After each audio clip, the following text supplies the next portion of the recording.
Hello everybody, this is Kay and welcome to my channel, Junking with Gigi.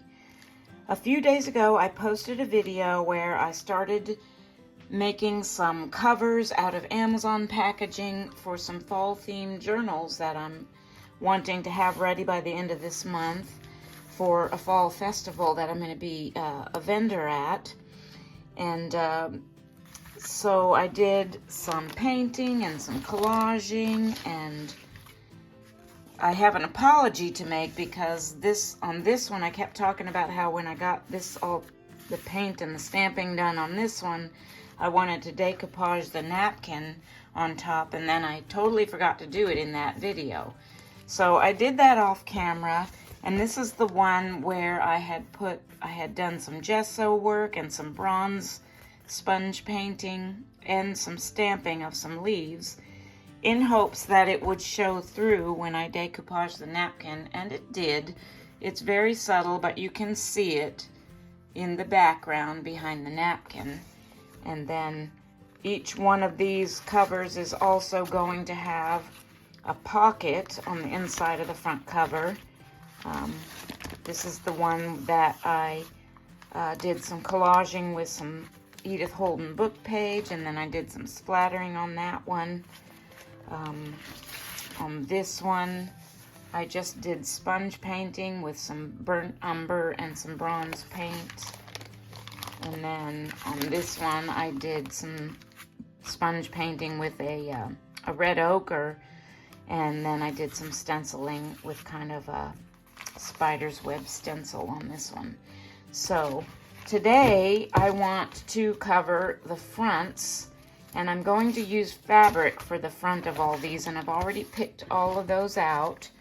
So let me sort out. Okay, for this one, I believe I was just going to use kind of a plain muslin. It's got a little bit of a speckling to it. So I picked that out for the front cover of this one. For let's see, this is a piece of some Tim Holtz fabric I had, and I think I wanted to use this one for the Edith Holden book page. So that one's for that one. And then I have these two that I think will look nice with these other two. I wanted to kind of find something a little lighter because these turned out pretty dark. So I think I'm gonna go with this one, and this, they're similar, but this one has just kind of a splattery pattern, and this one has a bit of kind of a foliage leafy pattern to it. So what I'm gonna do first is tear these fabrics down to fit on the front side of each one of these journals.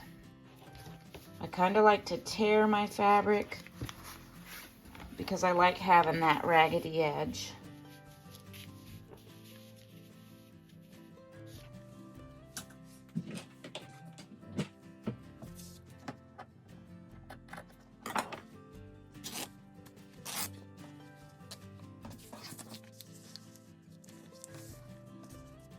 I like to trim it a little bit wide because sometimes the fabric doesn't tear completely evenly, and that gives me a little bit of a margin to work with.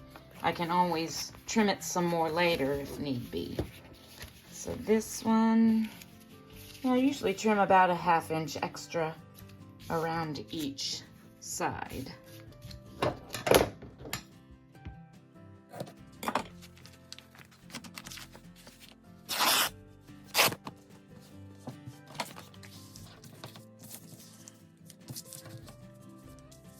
You can see what I mean by how the fabric doesn't always tear straight. It tore a little bit crooked, and it's almost not quite wide enough on this end whereas I have plenty on this end, but I'm gonna make it work. But that's why I like to give it that little extra margin when I'm tearing my fabric down. So I'm going to do the get the other three pieces of fabric ready for the other covers off camera, and then I'll come back to show you how I put my fabric onto my cover. Alright, I've got all my fabric pieces torn down to size, and for sake of demonstration for this video, I'm just going to show you on this one how I put it on the cover. Basically, I'm just going to glue this on with some PVA glue. I got a little cup here. I did water this down just slightly so that it would be easier to work with. But what I'm going to do here is basically just start at one end with my PVA glue. And this glue dries fairly quickly, so I do it kind of a little bit at a time going across. So I'm just going to do a couple of inches on this first edge and then get my fabric in place.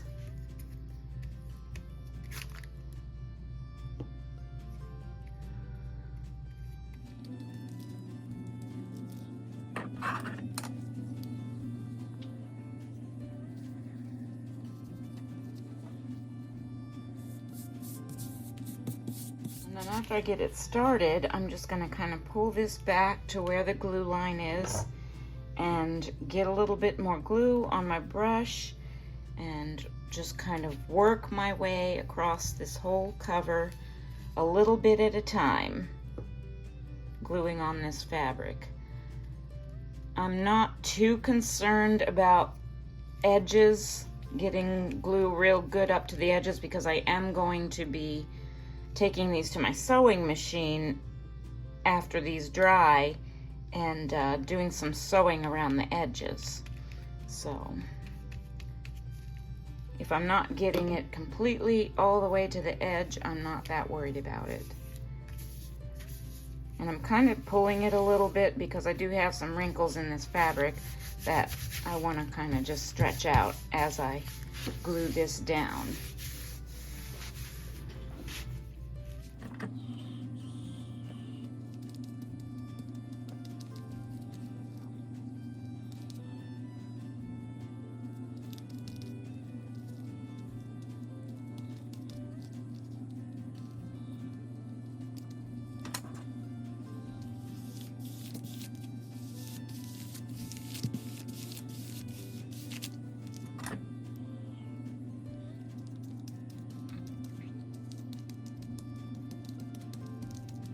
So this is all glued down, and you can see I do have quite a bit. I am going to have quite a bit of trimming to do, but I'm going to wait until this is completely dry to do that.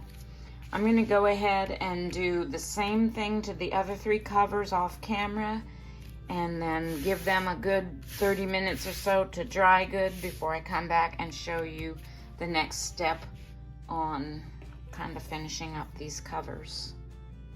These are all good and glued now, but what I have to do before I proceed with the sewing part is I'm going to have to do some trimming around the edges of all these. So I'm going to do that real quick. I'm going to trim them. I'm going to leave a little bit of an edge, but trim them pretty close to the edge of the packaging.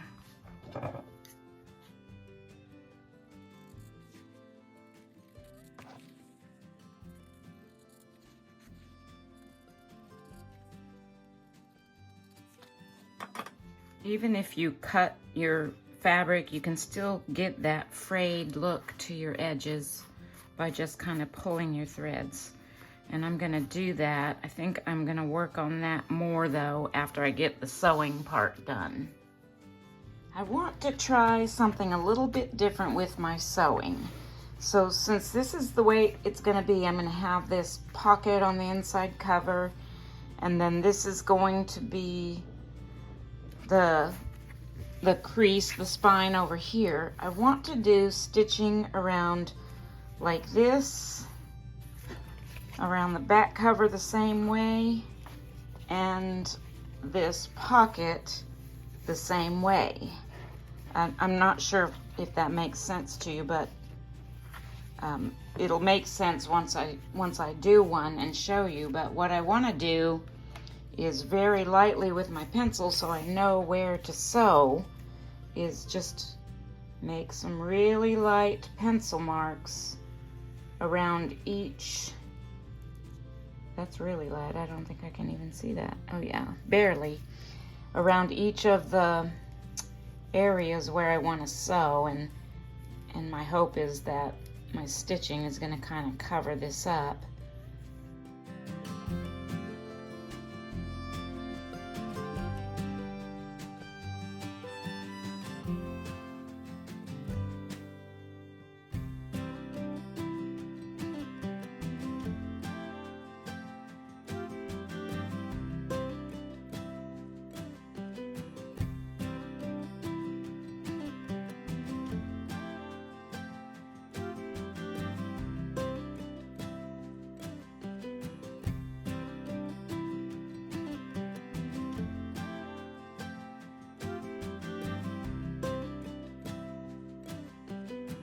I really like the way this turned out. So I did a double stitching around each one. You know, I intentionally did the wonky stitching.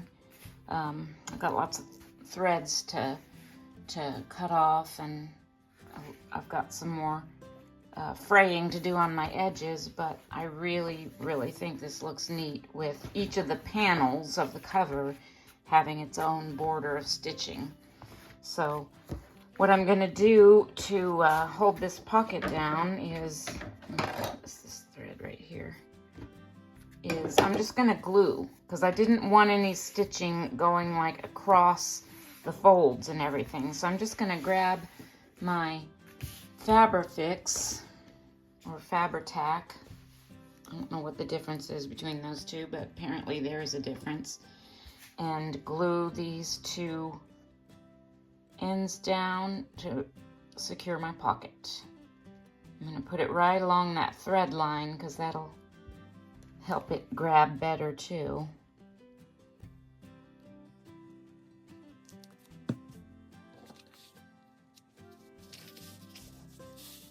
I am really loving the way this is turning out. I haven't decided yet what I'm going to do as far as embellishing my covers and my pockets. I'm going to make just a single signature in here. But what I'm going to do for now is I'm going to go ahead and sew the other three the same way. I think I'm going to use the dark brown thread on this one, and then for these two, or maybe both of these. And then on this one, since it's so much darker, I think I'm going to switch to a lighter colored thread just so it shows up a little better. So I'm going to complete all the sewing and the closing of the pockets on all three of these, and I'll be back to show you the final result. These are all sewn now. This one got a little bit wonky, or I got a little bit close to the spine on this one. It's kind of hard to see the stitching. I went with a lighter color, so maybe it'd be more obvious. But I really love the way these turned out. I'm going to show all of them to you real quick. And then I'm going to do a third video with these journals where I embellish the covers and sew in the signatures and add a little bit of ephemera. So stay tuned for that video. And thank you so much for watching today. Have a blessed day.